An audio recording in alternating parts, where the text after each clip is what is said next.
In terms of the evolution of the relationship between the customer and contractor community, I've been presenting a lot of interplay where we're sharing thoughts and ideas and how that's improved the cost effectiveness of the design and implementation of systems.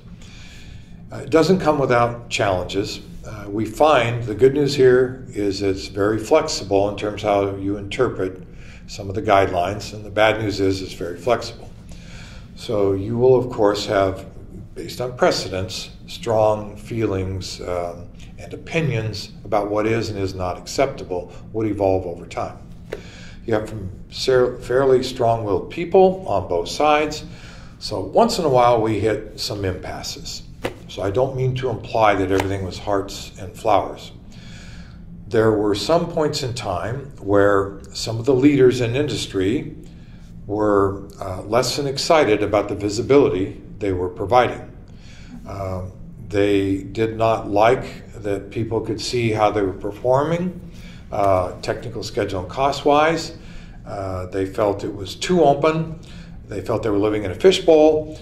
And because we're all out for survival, many would try and do some interesting things. So they might, there's some jargon we use, front loading. I'm going to build you a $500,000 home, and the first $400,000 is the foundation. So they might play a front loading game. Not that bizarre. Don't please take that out of context. Scheduling, especially if there were incentives provided on scheduled performance, they would schedule to the late start and the late finish date, so it was easier to achieve a bonus. The customer community tended to put incentives on scheduled performance indices and cost performance indices, which might have, impacted that behavior. As a result, we had quite a few years, months, and personalities that have come and go in this game that didn't make it a fun experience for many involved on either side.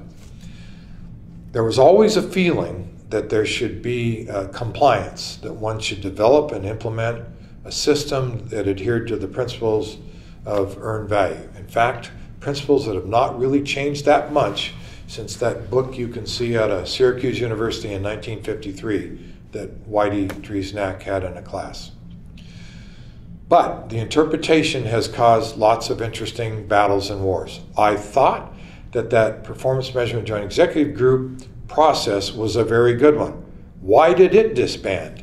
Because we had a couple of players that came on there, personalities can really drive this, that really kind of ruined it for the rest of us. So it was kind of wiped out because it didn't make sense to discommunicate anymore.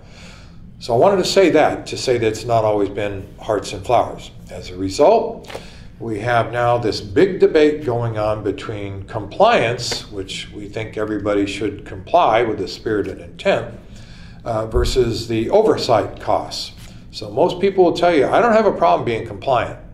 I understand that I'll develop a work breakdown structure and define the work, and I'll schedule and I'll budget. But I don't know if I want to go down to level 4 in the work breakdown structure. Maybe level 3 will do. Well, the guidance doesn't say go to level 4 or 3. It says go to the level that it makes sense and then assign it out to organizations. So I have always felt that the guidance was flexible enough to do a cost-effective design and implementation. Some people would vehemently disagree with what I just said. But that's okay. It takes all kinds, and we need to have different opinions to come up with the best solution. So end result is, I think people will agree with the compliance to whatever level. They will argue with the amount of oversight.